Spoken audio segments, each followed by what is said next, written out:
Buenas tardes a todos y bienvenidos, mi gente. Me alegro verles todos.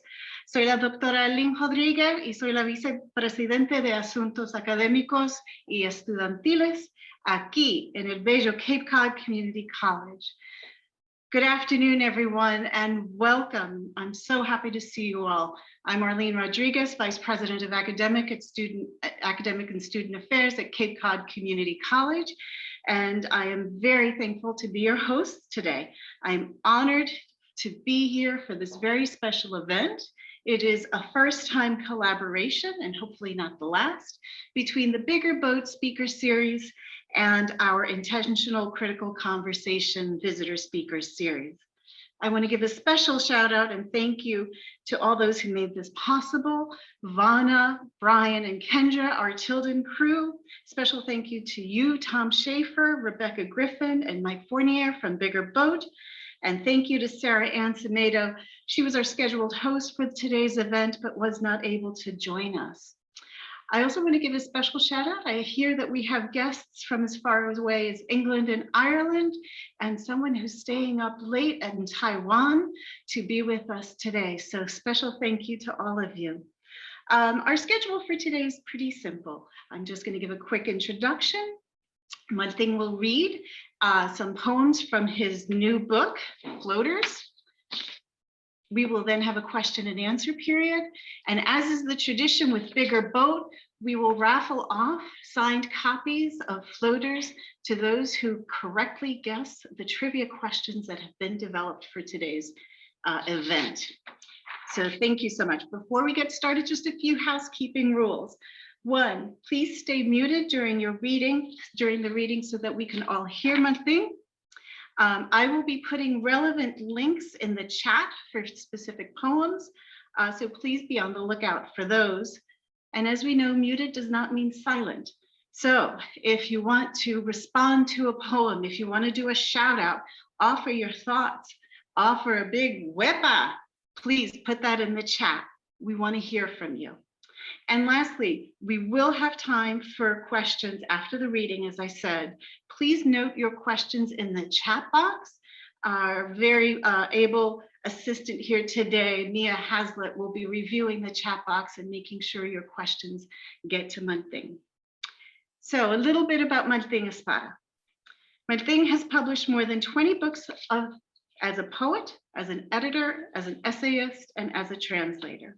His new book of poems from Norton is called Floaters and has been described as a collection of, quote, exuberant odes, defiant elegies, songs of protest, songs of love from one of the most essential voices in American poetry. Manting is a poet who, quote, stirs in us an undeniable social consciousness, says poet Richard Blanco. Other books of poems that Manting has written include Vivas to Those Who Have Failed, The Troubled Ball, The Republic of Poetry, and Alabanza. The title poem of that collection, Alabanza, is about 9/11 and has been widely anthologized and performed. He is the editor of What Saves Us, Poems of Empathy and Outrage in the Age of Trump. He has received the Ruth Lilly Poetry Prize, the Shelley Memorial Award, the Robert Creeley Award, an Academy of American Poets Fellowship, the Penn Revson Fellowship, and a Guggenheim Fellowship. The Republic of Poetry was a finalist for the Pulitzer Prize. His book of essays and poems, Zapata's Disciple, was banned in Tucson as part of the Mexican-American Studies program, outlawed by the state of Arizona, and later reissued by Northwestern. A former tenant lawyer in Greater Boston, Espada is a professor of English at the University of Massachusetts in Amherst. I am honored to bring to you today a great poet and advocate, mi querido hermano, my dear brother, Manting Espada. Muchas gracias. Buenas tardes, bienvenidos a todos. Thank you very much. Good afternoon and welcome to everyone.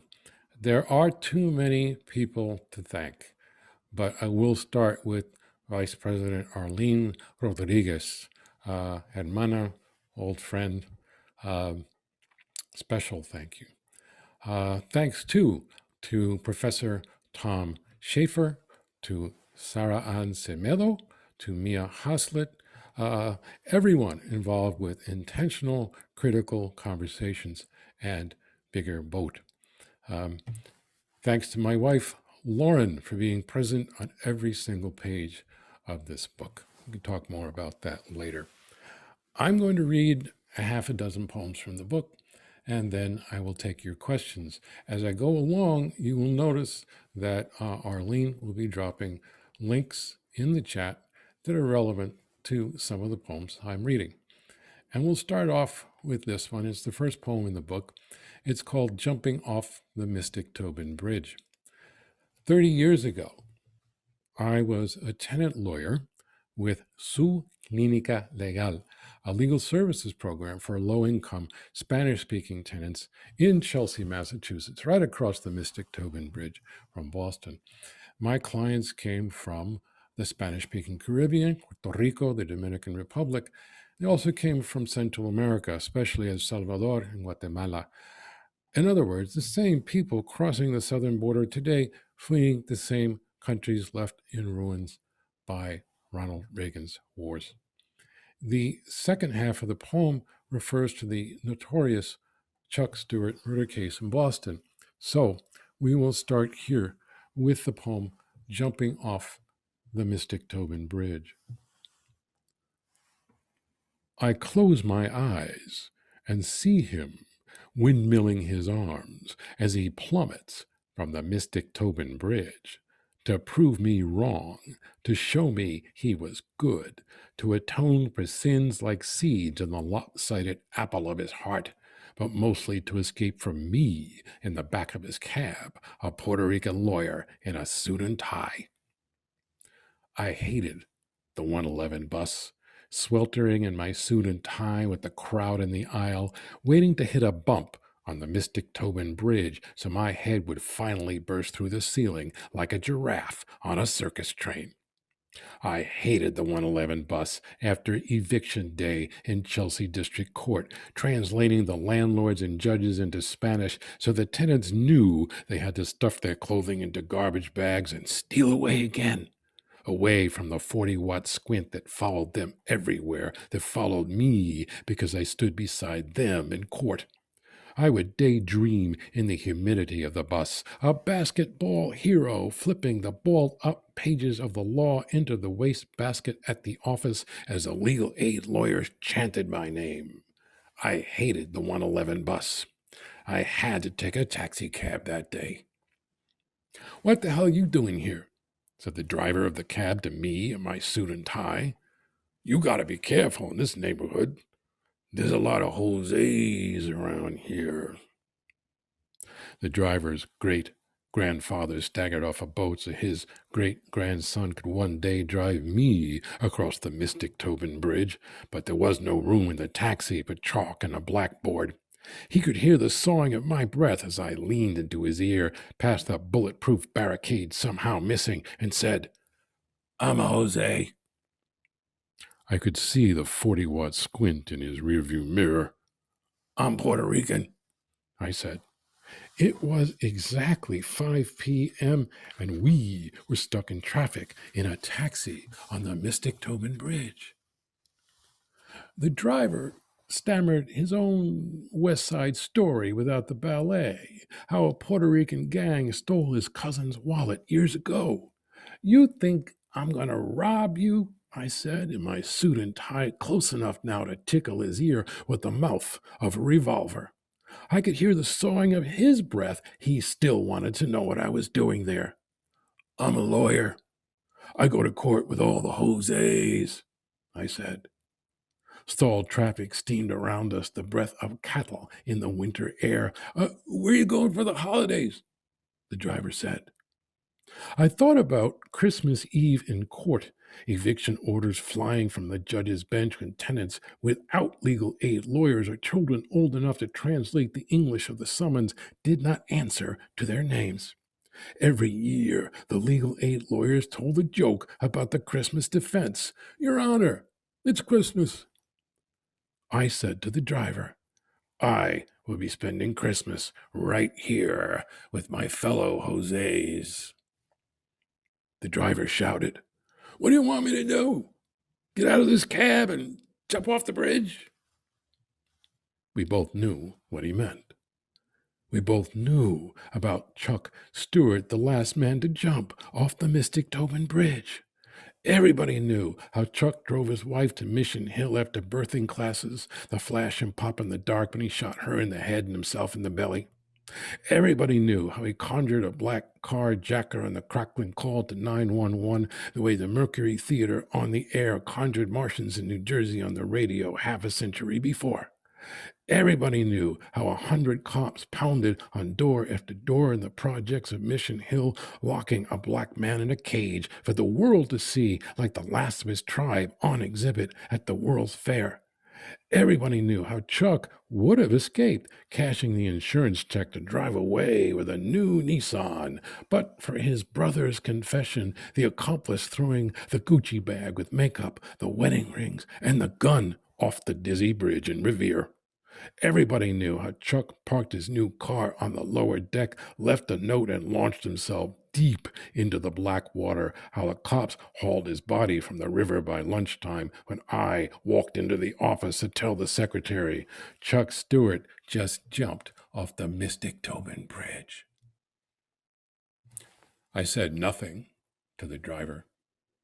I almost nodded yes in the rearview mirror.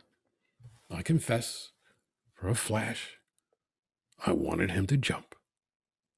The driver, the cops, the landlords, the judges, all wanted us to jump off the mystic Tobin Bridge. All wanted us to sprout gills like movie monsters so we could paddle underwater back to the islands, down into the weeds and mud at the bottom, past the fish-plucked rib cages of the dead, the rusty revolvers of 1,000 crimes unsolved, the wedding rings of marriages gone bad, till we washed up on shore in a tangle of seaweed, gasping for air. Last night, still more landed here, clothing stuffed in garbage bags, to flee the god of hurricanes flinging their houses into the sky, or the god of hunger slipping his knife between the ribs, not a dark tide like the tide of the mystic river, but builders of bridges. You can walk across the bridges they build, or you can jump.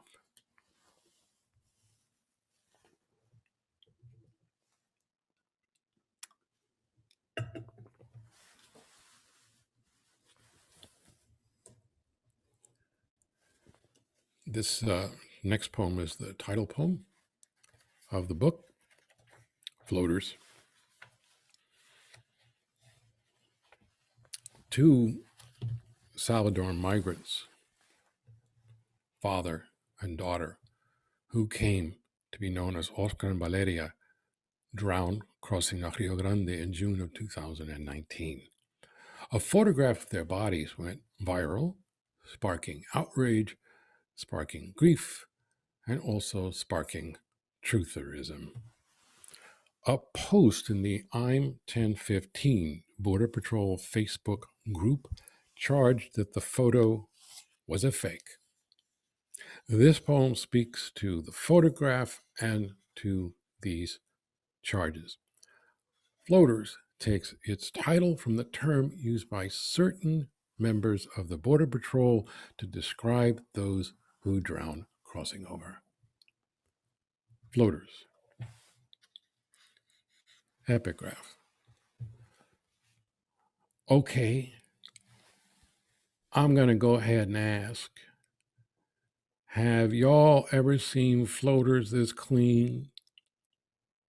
I'm not trying to be an ass, but I have never seen floaters like this. Could this be another edited photo? We've all seen the Dems and liberal parties do some pretty sick things. Anonymous post, I'm 1015, Border Patrol Facebook group. Like a beer bottle thrown into the river by a boy too drunk to cry. Like the shard of a styrofoam cup drained of coffee, brown is the river. Like the plank of a fishing boat broken in half by the river, the dead float. And the dead have a name. Floaters, say the men of the Border Patrol, keeping watch all night by the river, hearts pumping coffee as they say the word floaters, soft as a bubble, hard as a shoe as it nudges the body to see if it breathes, to see if it moans, to see if it sits up and speaks. And the dead have names. A feast day parade of names, names that dress all in red, names that twirl skirts, names that blow whistles, names that shake rattles, names that sing in praise of the saints. Say, Oscar Alberto Martinez Ramirez. Say, Angie Valeria Martinez Avalos. See how they rise off the tongue. The calling of bird to bird somewhere in the trees above our heads, trilling in the dark heart of the leaves. Say what we know of them now they are dead. Oscar slapped dough for pizza with oven-blistered fingers. Daughter Valeria sang, banging a toy guitar. He slipped free of the apron he wore in the blast of the oven, sold the motorcycle he would kick till it sputtered to life, counted off pesos for the journey across the river, and the last of his 25 years, and the last of her 23 months. There is another name that beats its wings in the heart of the trees. Say, Tanya Vanessa Avalos, Oscar's wife and Valeria's mother, the witness stumbling along the river. Now, their names rise off her tongue. Say, Oscar y Valeria. He swam from Matamoros across to Brownsville. The girl slung around his neck, stood her in the weeds on the Texas side of the river, swore to return with her mother in hand, turning his back as fathers do, who later say, I turned around and she was gone. In the time it takes for a bird to hop from branch to branch, Valeria jumped in the river after her father. Maybe he called out her name as he swept her up from the river. Maybe the river drowned out his voice as the water swept them away. Tanya called out the names of the saints, but the saints drowsed in the stupor of birds in the dark, their cages covered with blankets. The men on patrol would never hear their pleas for asylum, watching for floaters, hearts pumping coffee all night on the Texas side of the river. No one, they say, had ever seen floaters this clean. Oscar's black shirt yanked up to the armpits, Valeria's arms slung around her father's neck, even after the light left her eyes, both face down in the weeds back on the Mexican side of the river. Another edited photo.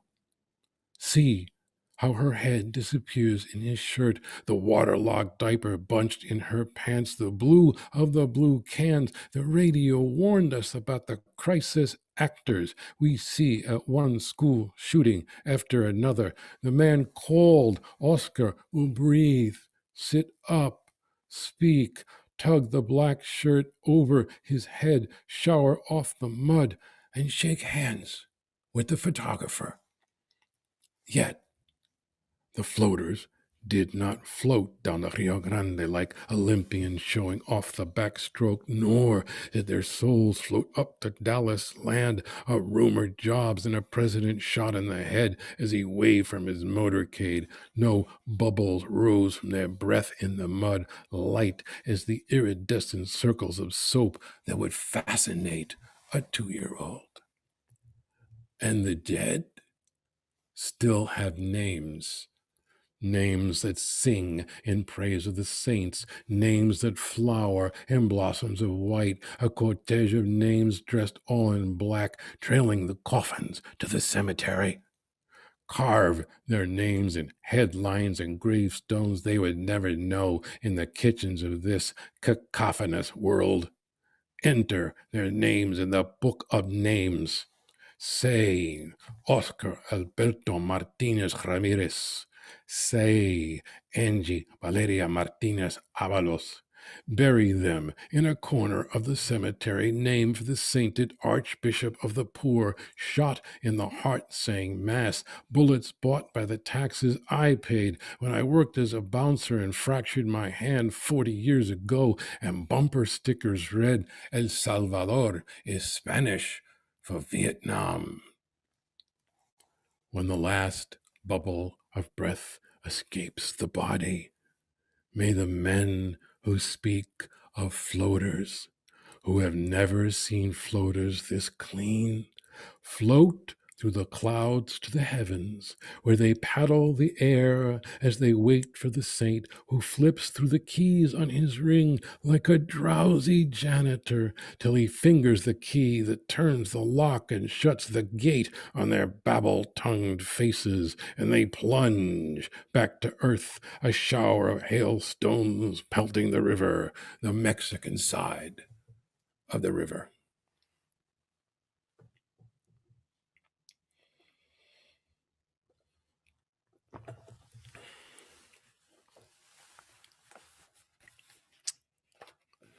Well,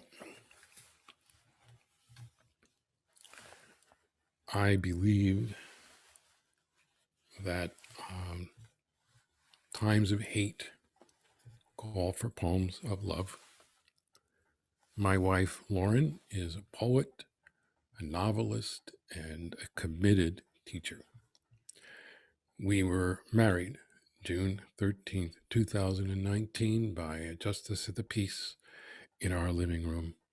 And here is the sonnet I read at the ceremony. It's called Love is a Luminous Insect at the Window, for Lauren Marie Espada, June 13th, 2019. The word love, there it is again, indestructible as an insect, fly faster than the swatter, mosquito darting through the net.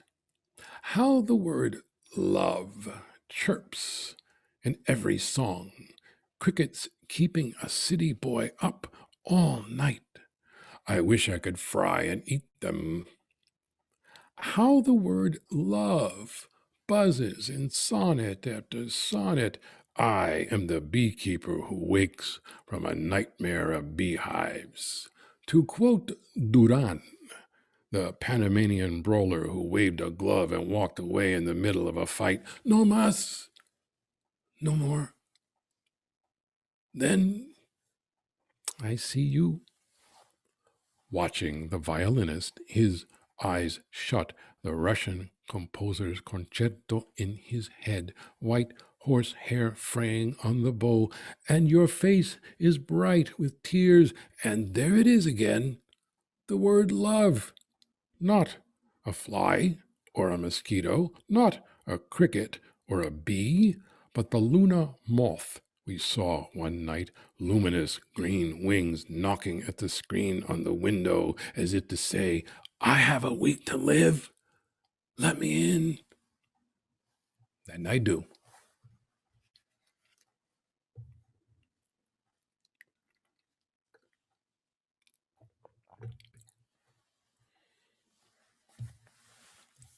And I see Lauren paid us a visit in the chat. Thank you. There are all kinds of love poems. This is for Luis Garden Acosta. Luis was a dear friend and mentor, a brilliant activist who co-founded El Puente, a multi-service community center in the Williamsburg section of Brooklyn, Los Sures. I was in law school when he took me to an abandoned church to share his dream. And this is the poem, Morir Soñando, to Die Dreaming, for Luis Gardner Acosta, 1945 to 2019. Brooklyn, New York. I saw the empty cross atop the empty church on South 4th Street, as if Jesus flapped his arms and flew away, spooked by one ambulance siren too many. I saw the stained glass windows I wanted to break with a brick, the mural of St. Mary and the angels hovering innocent as spies over the congregation. I wanted to know why you brought me here, the son of a man punched in the face by a priest for questioning the Trinity, who punched him back. This is El Puente, you said, the bridge. I knew about the Williamsburg Bridge, 8 lanes of traffic and the subway stampeding in the open windows of the barrio all summer. You spread your arms in that abandoned church and saw the spinning of a carousel better than any wooden horses pumping up and down a Coney Island. Here, the ESL classes for the neighbors curse with swollen tongues in English. There, the clinics on contraception, the pestilence in the veins of the unsuspecting. Here, the karate lessons, feet spearing the air to keep schoolyard demons away. There, the dancers in white swirling their skirts to the drumming of bomba. Here, the workshops on Puerto Rican history, La Masacre de Ponce, where your mother's beloved painted his last words in the street with a fingertip of blood. I was a law student, first year, memorizing law school Latin, listening to classical guitar on my boombox as I studied the rules of property. It's mine, it's not yours. I saw only what could be proven by a preponderance of the evidence. The church abandoned by the church, the cross atop the church abandoned by the Son of God. My belly empty as St. Mary of the Angels. I told you I was hungry, and we left. I wanted Chinese food, but you told me about the Chinese takeout down the block where you stood behind a man who shrieked about the price of wonton soup, left and returned with a can of gasoline, splashed it on the floor, and pulled a box of kitchen matches from his pocket. Will you wait till I pick up my egg roll and pork fried rice? You said, with a high school teacher's exasperated authority. So he did. You could talk an arsonist into postponing his inferno till you left with lunch, but you couldn't raise the dead in the ER at Greenpoint Hospital, even in your suit and tie. You couldn't convince the girl called Sugar to rise from the gurney after the gunshot drained the blood from her body. You couldn't persuade the doctor who peeled his gloves and shook his head to bring her back to life, telling him, do it again. An arsonist in medical scrubs trying to strike a wet match. You couldn't jumpstart the calliope in her heart so the carousel of horses would rise and fall and rise again. Whenever you saw the gutted church, you would see the sheets of the gurney dipped in red, all the gurneys rolling into the ER with a sacrifice of adolescence. We walked to the luncheonette on Havemeyer Street. A red awning announced, Morir Soñando. To die dreaming, you said, from the DR, my father's island. The boy at the counter who spoke no English, brown as my father, called Martin like me, grinned the way you grinned at El Puente one St. Mary of the Angels. He squeezed the oranges into a drizzle of juice with evaporated milk, cane sugar, and ice, shook the elixir, and poured it till the froth spilled over the lip of the glass. Foam freckled my snout as I raised my hand for another. Intoxicated by Morir Soñando number 3 and the prophet gently rocking at my table, I had a vision. ESL classes healing the jaws wired shut by English, clinics full of adolescents studying the secrets of the body, unspeakable in the kitchen or the confessional, karate students landing bare feet on the mat with a thump and grunt in unison, bomba dancers twirling to a song in praise of Yoruba gods abolished by the priests, the words of Puerto Rican rebels painted on the walls by brushes dipped in every color, pressed in the pages of notebooks by a generation condemned to amnesia. Morir soñando. Luis, I know you died dreaming of South 4th Street, the banners that said no to the toxic waste plant down the block, or the Navy bombarding an island of fishermen for target practice thousands of miles away. Morir soñando.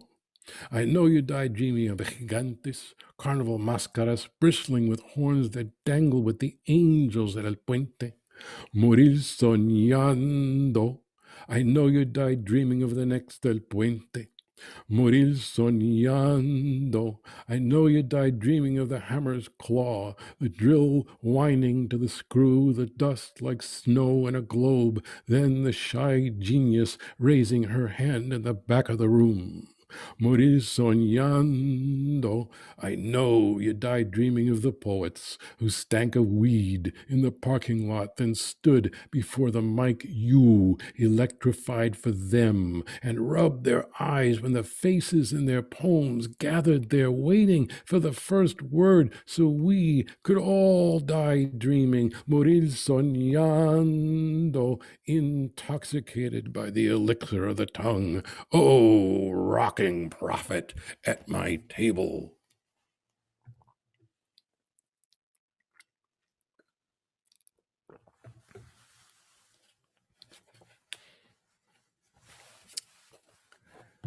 I am from the East New York section of Brooklyn and the Linden projects there.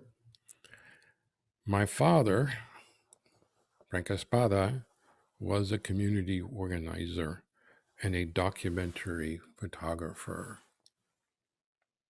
It's an early morning in 1968. Death rides the elevator in Brooklyn. On a winter morning in 1968, my father left to walk the picket line.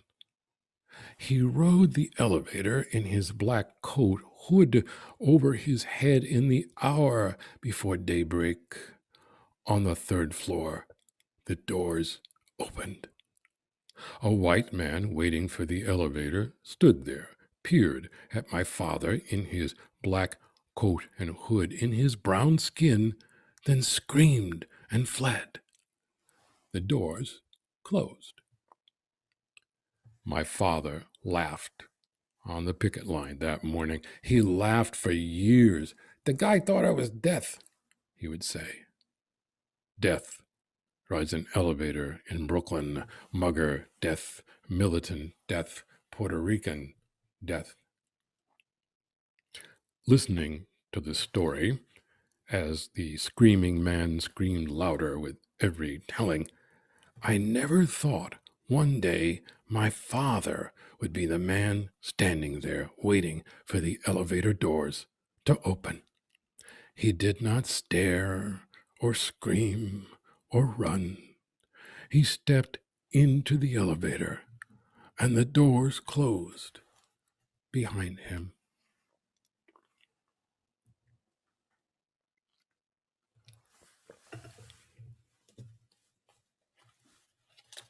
And I'll finish my reading with this poem.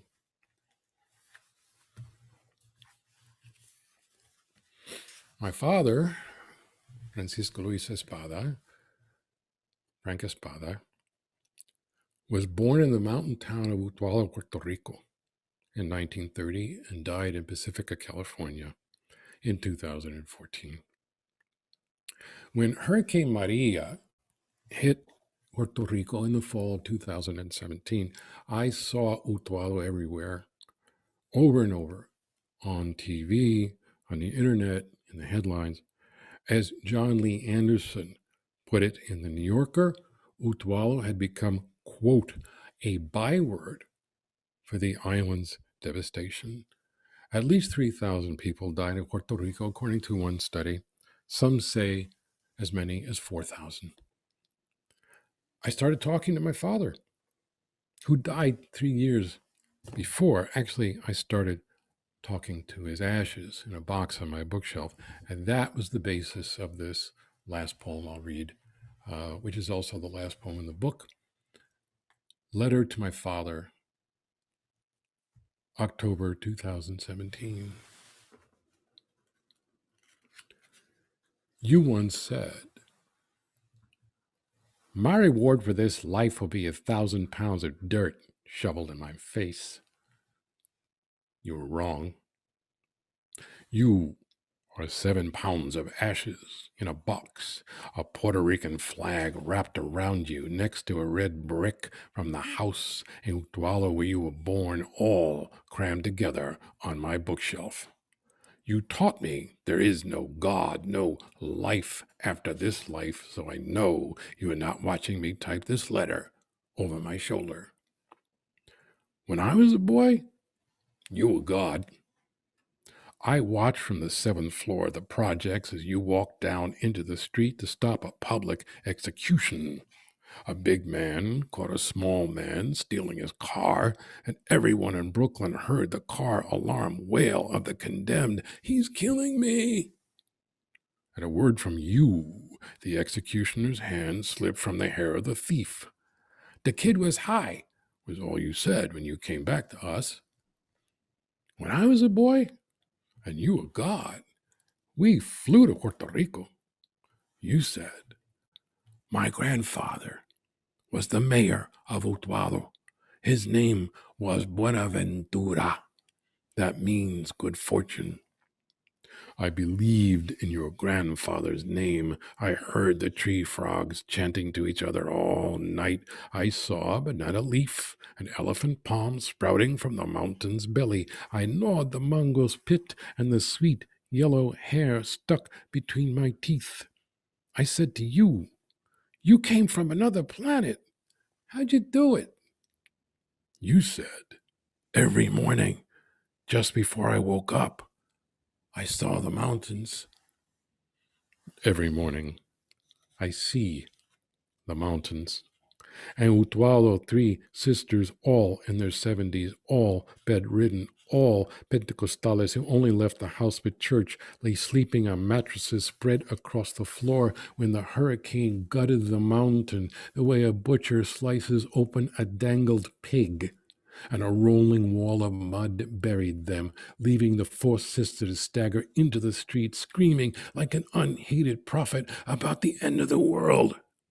And Utuado, a man who cultivated a garden of aguacate and carambola, feeding the avocado and star fruit to his nieces from New York, so the trees in his garden beheaded all at once like the soldiers of a beaten army, and so hanged himself. And Utuado, a welder and a handyman, rigged a pulley with a shopping cart to ferry rice and beans across the river where the bridge collapsed. Witness the cart swaying above so many hands and raised the sign that told the helicopters, Campamento Los Olvidados, Camp of the Forgotten. Los Olvidados wait 7 hours in line for a government meal of Skittles and Vienna sausage, or a tarp to cover the bones of a house with no roof as the fungus grows on their skin from sleeping on mattresses drenched with the spit of the hurricane. They drink the brown water waiting for microscopic monsters in their bellies to visit plagues upon them. A nurse says, these people are going to have an epidemic. These people are going to die. The president flips rolls of paper towels to a crowd at a church in Guaynabo, Zeus lobbing thunderbolts on the locked ward of his delusions. Down the block, cousin Ricardo, Bernice's boy, says that somebody stole his can of diesel. I heard somebody ask you once where Puerto Rico needed to be free, and you said, 3 pulgadas de sangre en la calle. 3 inches of blood in the street. Now, 3 inches of mud flow through the streets of Utuado, and troops patrol the town as if guarding the vein of copper in the ground, as if a shovel digging graves in the backyard might strike the ore below, as if La Brigada swinging machetes to clear the road might remember the last uprising. I know you are not God. I have the proof. 7 pounds of ashes in a box on my bookshelf. Gods do not die, and yet I want you to be God again. Stride from the crowd to seize the president's arm before another roll of paper towels sails away. Thunder Spanish obscenities in his face. Banish him to a ruthless rainstorm in Utuado so he unravels one soaked sheet after another till there is nothing left but his cardboard heart. I promised myself I would stop talking to you, white box of gray grit. You were deaf even before you died. Hear my promise now. I will take you to the mountains where houses lost like ships at sea rise blue and yellow from the mud. I will open my hands. I will scatter your ashes. En Utuado. Muchas gracias. Thank you very much.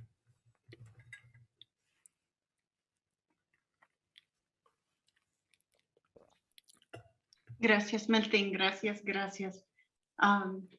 Please make sure to add your questions, Melting. ¿Cuándo fue la última vez que tú fuiste a Puerto Rico? When was the last time you went to Puerto Rico? Have you gone to Utuado yet? Oh, muchos años. Been many years. You know, this is also a pandemic story because I was invited to a conference at the University of Puerto Rico in Arecibo, and Arecibo is not that far from Utuado, last April. And the people who invited me knew the poem. And so they began asking, you bringing the ashes? You going to scatter them in Utuado? And then a friend of mine from San Juan got in on the act, a journalist named Marisa Stanchich. And we made plans, and I had transportation. I got all the paperwork. It's complicated to scatter ashes, and especially to bring them on a plane. There are rules. And of course, you now know what happened. The pandemic hit, everything was canceled, and not everything was rescheduled. This was canceled, and it was not rescheduled. There are, of course, as you know, all kinds of problems with the University of Puerto Rico system. I don't know if they're ever going to have that conference, but that was the big plan, to go back and scatter the ashes last April. So they'll either reschedule the conference and I'll go, or I'll figure out a way to do it on my own. But you know, that will happen. In the meantime, my father's ashes still have resonance in that box on my bookshelf. But if I speak to them, they also speak to me, and they say, you know, we have to go to Utuado. You know that, don't you? It's a good reminder to you. I'm getting questions in the chat, and I'm also getting some texted to me.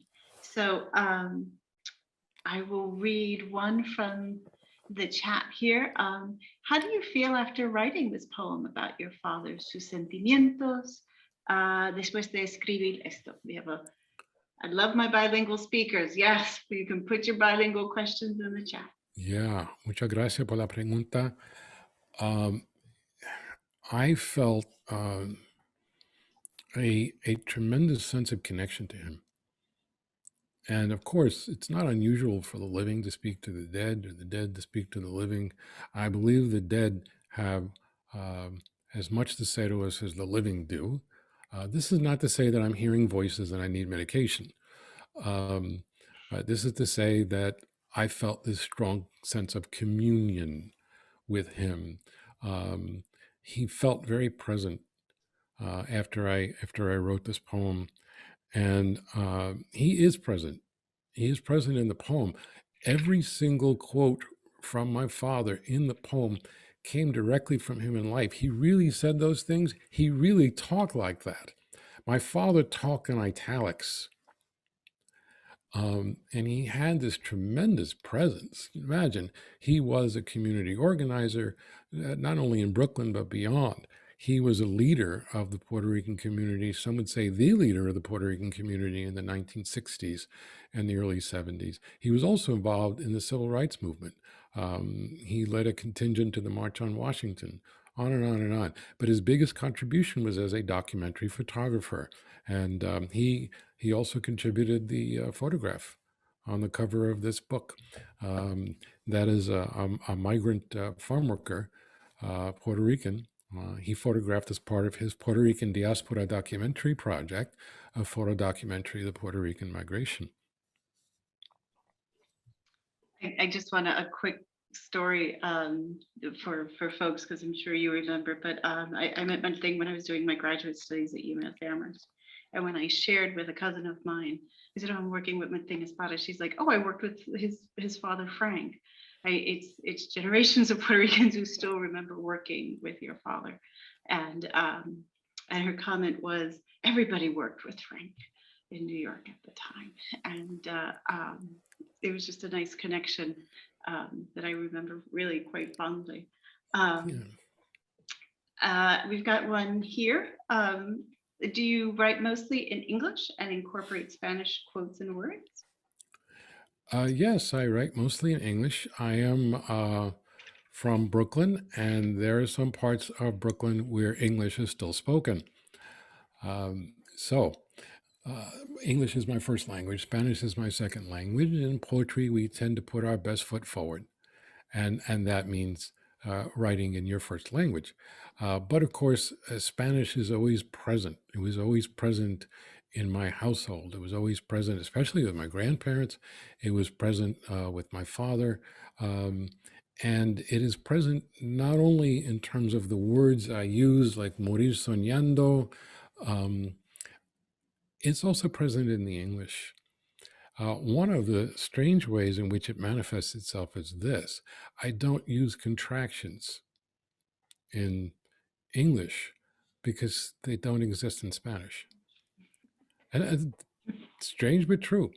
So I will drop a lot of prepositions of this and of that when the sentence could be shorter, less formal. I do that because the Spanish is present in my English. It's present in the music, especially. Spanish, of course, is so musical. All those vowels, so many vowels. And so the musicality of the Spanish is enormously helpful in a poem, Morir Soñando, but it's also present in my English as well, in ways I'm not even aware of sometimes. I also appreciate how you capture the tones of Puerto Ricans living in the mountains of Utuado, and I'm going to say it, el acento del jíbaro, and the traditional accents that we've used from those of us from the mountains. Yes. Which is always really powerful whenever I hear them. To me, they're still really comforting. I think Mia has a question from the chat. Okay. Yes. More than a decade ago, you did an interview with Bill Moyers in which you talked about the power of words to affect change. In 2021, how would you describe the extent of this power? I think the power is present as it has ever been. Bill Moyers, great interviewer, great person. I actually did 2 interviews with Bill. And he emphasized the power of words, and here we are. The irony, of course, is that we, in contemporary society today, are dealing with a barrage of words in a way that we didn't prior to the existence of the internet, prior to the existence of social media. And the danger is that the words we see, the words we hear, are pushed away immediately in favor of other words, in favor of the meaningless. And what I see as my purpose, among others, as a poet, is to invest words with meaning. We live in an age of hyper euphemism. I don't need to tell you that. All around us, whether it's government or media or entertainment or whatever it might be, we see the blood drained out of words. Corporations do that all the time. They drain the blood from words. Everything has a commercial purpose. I think what poets ought to do is restore the blood to words, and that becomes my purpose, our purpose. It doesn't always work. It's a battle against that blizzard of words coming from the other direction. But I think that is what poets have done since time immemorial. You know, if those in power drain the blood from words, the languages of power, medicalese, legalese, bureaucracies, then we must put the blood back in the words. Okay. And I have one. I'd like to hear not only who your poetic influences are, but also which newer poets are influenced by you. Okay, I can talk about influence. I know that there are expected answers when I am asked about influence. I'm often asked with the expectation that I'm going to talk about the canon. I say, oh, you must absolutely read giant poet X, and I could do that. I think it might be more useful to talk about the influences right under my nose. Some of them were poets and some of them are not.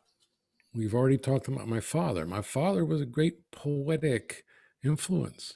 I saw my father working as a political artist, as a photographer who dedicated himself to his community and to the cause of social justice. I saw that it could be done. And his images were hanging not only on the walls of our apartment, but on the walls of my mind. And they still hang there. So we begin there. But in terms of poets, I want to mention a poet by the name of Jack Agüeros, Agueros, Jack Agüeros, who is the subject of a poem in this book called Flan. It's an elegy for Jack, who died in 2014, actually only a few months after my father. Jack was a New York, Puerto Rican poet, playwright, essayist, translator, community organizer, and the director of something called El Museo del Barrio in East Harlem. At the time, the only Puerto Rican museum in the mainland United States. Jack was my second father. He was a political ally and friend of my father, and then Jack and I became friends as adults. He was the first poet I ever met, the first poet I ever saw. And years later, we took it on the road together. And I miss Jack just as I miss my father, just as I miss so many people. So I want to point that out. He influenced me just by being present. I could look at him and see, here's a flesh and blood poet. Here's a human being who also writes poetry. I can do this too. And so, you know, the influence was definitely there. Jack wrote sonnets and psalms. And you heard me read one of my love sonnets today. That's Jack. That's Jack speaking through me. I could talk also about other contemporaries, people closer in age to myself who are still around. I think, for example, of Gary Soto. Gary Soto, a Chicano Mexican-American poet from Fresno, California. Wonderful poet. And a narrative poet, a poet who grounded his work in the image and wrote about the community around him. And if that sounds familiar, because that's what you just heard me do, it's because poets like Gary existed in my world and made it possible for me to conceive of poetry in these terms.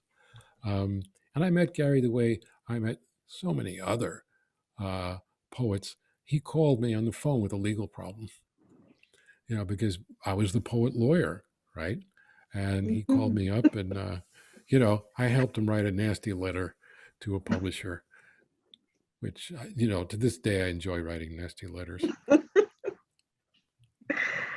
Okay, and I have from Sue and George. Is there any sense of hope or resolution for the poet in speaking to the truth of suffering, to the truth of suffering? Is there any hope? Consider the alternative. Hopelessness. We can't live that way.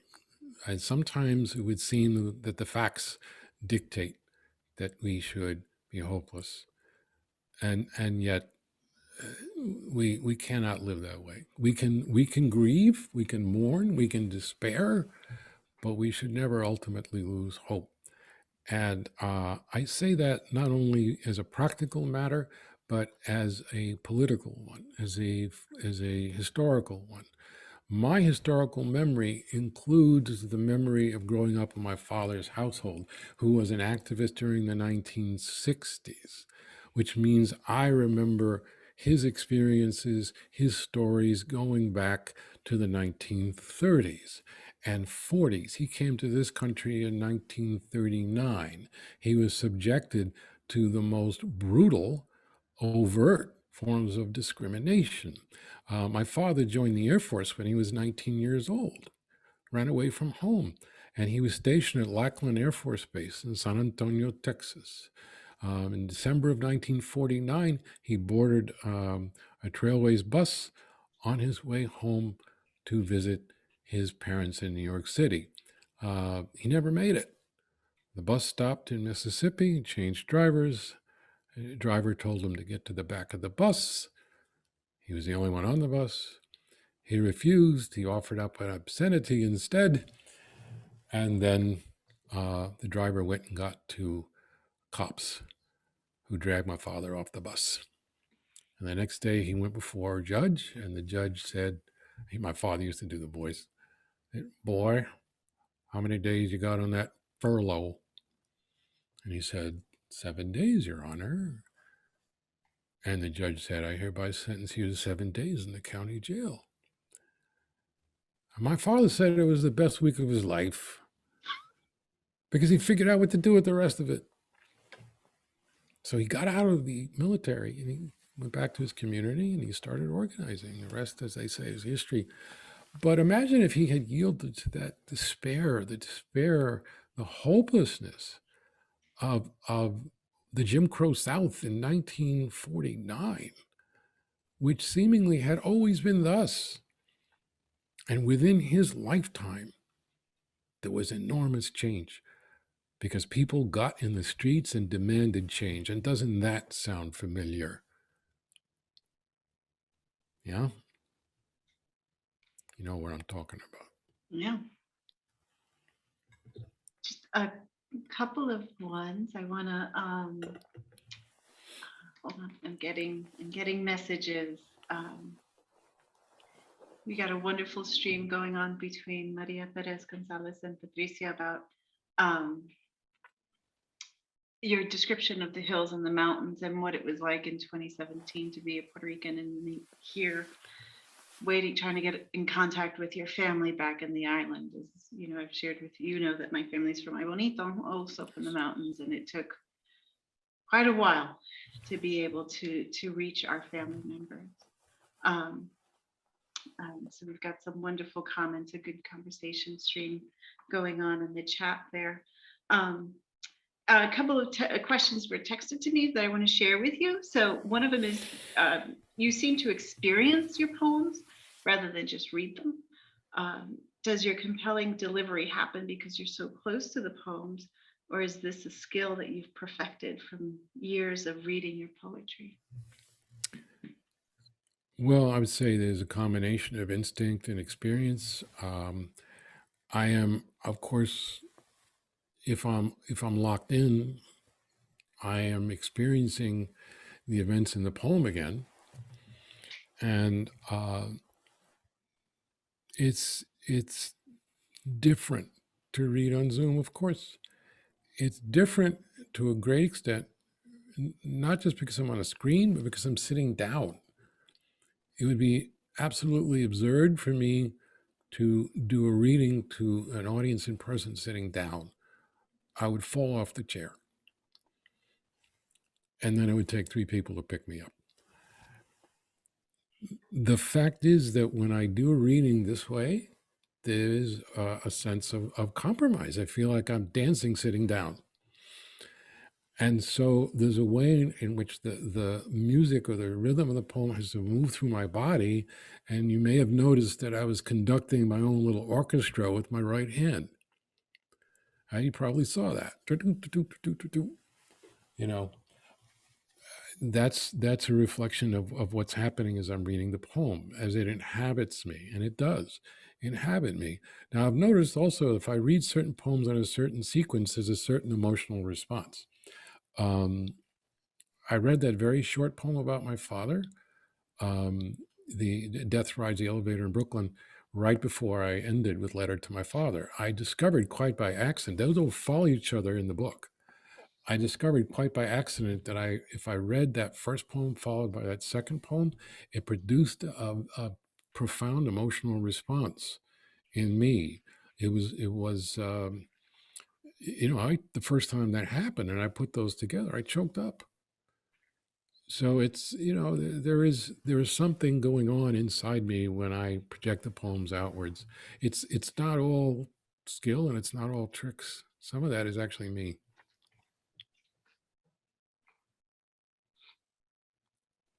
Mia, you want to take the one in the chat? Sure.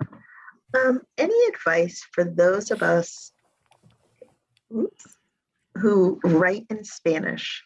Are there any writing groups for Spanish speakers in Massachusetts? I am sure there are. I'm not engaged with any writing groups in any languages. I tend to see writing as a solitary pursuit, and I have one reader. That's Lauren. She's the one who gets to see it first, to hear it first. I'm a little bit too crazy to be in a writers group, but I think writers groups can be very helpful. Writers workshops can be very helpful, and I think you could find something like that on social media. You should be able to find something like that on Facebook. If you want help with that kind of investigation, there are people in the community who are connected to other people in the community. I would suggest that you speak to Vice President Rodriguez. Just gave you a little homework assignment there. But that's the way to go about it. And yes, I mean, why not write in Spanish? This is one of the largest Spanish-speaking countries in the world. We tend to forget that. Pero aquí estamos y no nos vamos. Here we are and here we stay. This is true. You've got a shout out from Bill Berry, who wants to let you know that Maria Nasso says hello. Hello, Maria Nasso. So we got several. I'll save the chat for you because you got several shout outs and people who are offering wonderful comments about responses to your poems, just like we asked them to. Are there any other questions that you might want to ask? Okay. How are you doing, my thing? There's one question that was texted to me. I don't know if you want to add. Sure. And then maybe we can go, I'll pass it over to Tom to do the bigger boat tradition that they have. So the other question was about the Charles Stewart case, and that it happened 3 decades ago. And how long did you contemplate writing about the systemic racism evident in that case before deciding it was the right time to write it? Well, I remember the case very vividly, as the poem bears out. I didn't make the connection between the first half of that poem and the second half of that poem until it happened. There was no plan. It hadn't been eating at me. But once I began to revisit my own life 30 years in the past, and I began to revisit the Tobin Bridge, all of that came back to me, the piece, and I remembered very clearly what happened, and very clearly walking into the office in Chelsea to tell the secretary, and we all, and how I connected that to the cab driver and what he said and his threat, in quotes, to jump off the bridge. Well, that's part of the mystery of poetry. I'm not sure, but it happened. I think we have another question in the chat, and Tom, I promise I will pass it on to you, but this is a really great question. Very good question, yes. Martin, can you speak a bit more about how being a Puerto Rican born in Brooklyn, New York, has shaped your writing? Well, I think it shaped my writing in fundamental ways. First of all, it has everything to do with the people themselves. When we talk about being born into a certain community, a certain time and place, you have to talk about the people. I've already talked about some of them. I talked about my father. I talked about Jack. I talked about Luis Gardenacota, and how fundamental, how essential they were to the creation of self for me.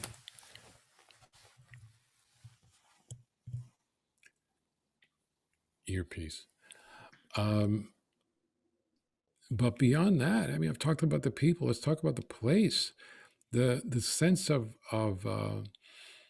growing up, not just in Brooklyn, but growing up where I did in East New York. East New York had, and still has, I think, a rather ferocious reputation. And there was always talk about how violent it was and how criminal it was and so on and so forth. And of course, there was some truth to it, but it's important to remember that then and now it consisted of families. Then and now it consisted of working class people. Then and now it was a community neglected, a community despised, and a community where people organized to resist, where they pushed back.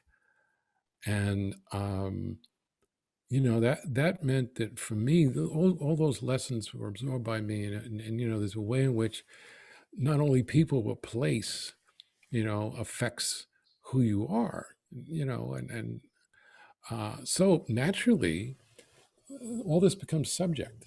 Being Puerto Rican becomes subject. Being born in Brooklyn is subject, and I don't want to emphasize it's not nice Brooklyn. It's not that Brooklyn. I'm always amused, almost to the point of hysteria, when I see the associations people have with Brooklyn today. Oh, Brooklyn, like Park Slope. No. I don't come from nice Brooklyn. I don't come from latte Brooklyn. I come from the other Brooklyn, which is more present than anyone might know.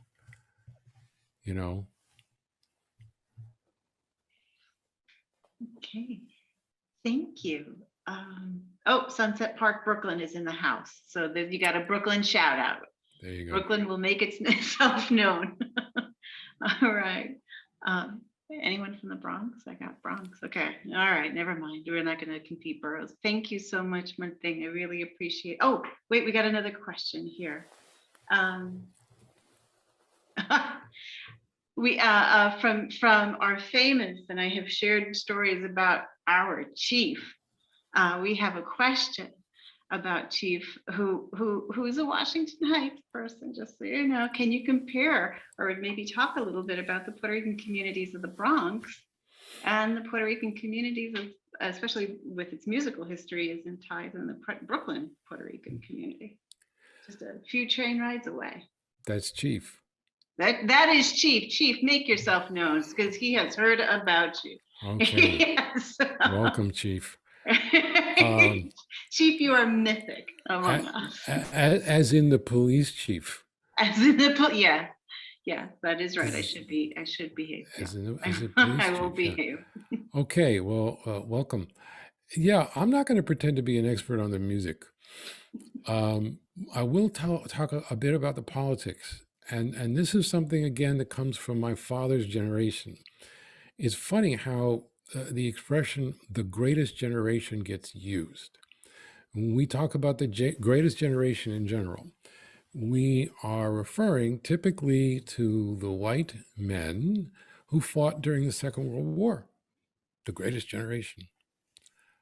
To me, the greatest generation in the Puerto Rican community was that generation born in the 1930s that came of age in the 1950s, the 1960s, and battled for and won all the rights that community now has. And I'm speaking, of course, of Frank Espada and Jack Agüeros, but I'm also speaking of Evelina Antonetti and United Bronx Parents, for example, among many others I could name. And so when I think of that, I think about the political landscape for the Puerto Rican community in the 1960s especially. And my father, from the very beginning, stressed the building of coalitions, which makes a great deal of sense because there are not that many Puerto Ricans in the world. We better form alliances. And my father was particularly interested in alliances with the African American community in Brooklyn. And so he worked with African American political leaders in the 1960s in Brooklyn, like Major Owens and Al Vann. My father worked with the African American community at large. My father's most famous photograph is a photograph of Malcolm X. He spoke at a rally in Brooklyn at the end of 1964 with Malcolm X and subsequently photographed him at that rally. Now, he built those coalitions and the local politics reflected that coalition building, which I think is still an essential idea. That didn't happen in the Bronx to nearly the same degree. It did not happen in the Bronx to nearly the same degree. And as a result of which the political landscape was different. And my father would make that point, you know, and I won't talk about the Puerto Rican leaders in the Bronx who did or didn't do whatever they did or didn't do. But suffice to say that when I think of the landscape, Puerto Rican community in Brooklyn versus the Bronx, it's that political landscape and the building of coalitions with other communities. And that's still relevant today, right up to this moment. Okay, we only have a few minutes left, and I know people are making their ways to their 3:30 appointments and meetings. So I'm going to hand it over to Tom. But before I do, I want to thank you all for coming. Y Martín, gracias por todo. Y como siempre, te quiero mucho. And I really appreciate you all coming today and listening to someone who's very dear to me. And I hope you enjoyed it. And then Tom is going to close us out with the bigger boat tradition. And as you notice, I've got a little thing about a bookshelf here, and Tom will explain why. Please, Tom. So we have this wonderful tradition with the bigger boat, which, by the way, we have to thank you on behalf of Professor Rebecca Griffin, myself, and Professor Mike Fournier. We've worked really hard over the last school year to have a wonderful lineup of writers come and read to our community. And to end this year with you, it's almost like we just have to put the series to death at this point. I don't know how we're gonna get any better than what we've done. So thank you very much for being here. We're so pleased.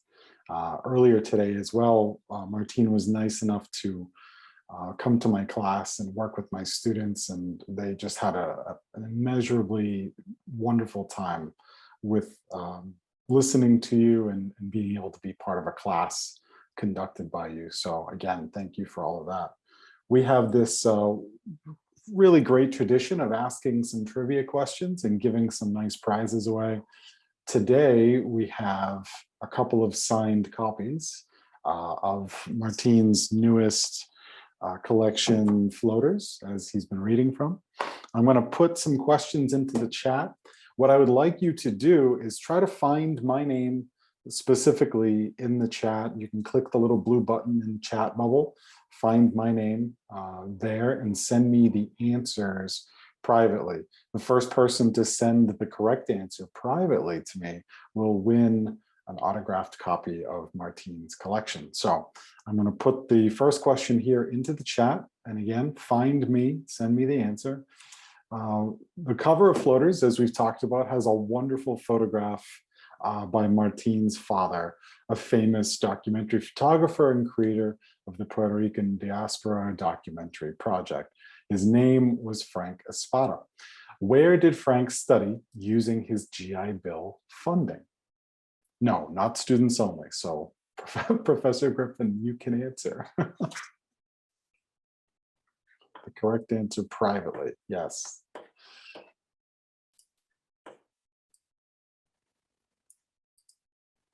Feel free to Google these. You don't need to know the answer off the top of your head. Where did I have a winner? I have a winner. I was about to say one thing. Are you Googling the answer? Sorry. The team's like, oh, where did he go? No, we have a winner. It is Maggie Cleveland. Famous into her own right? Nice to see you. The second question is a little bit more for the history buffs.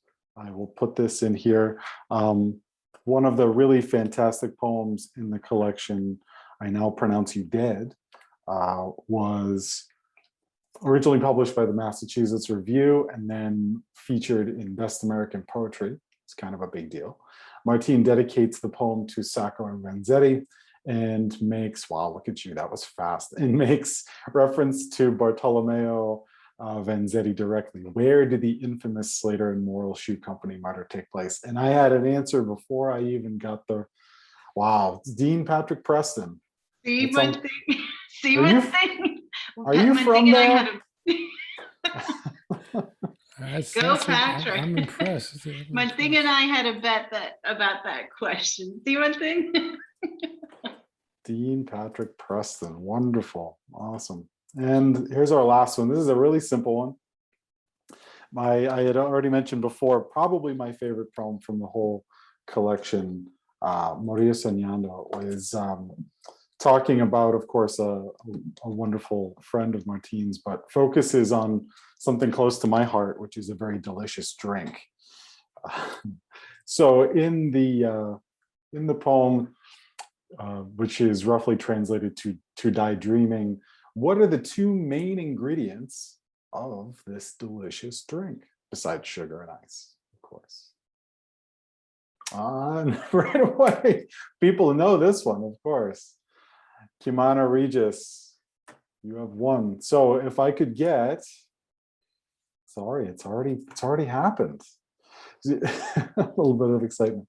So if I could get, and I'm going to put my email address here into the chat for those three winners, Kimana, Maggie, and Dean Preston, could you please send me an email with your mailing address, and I will be sure to get those copies of the book out to you.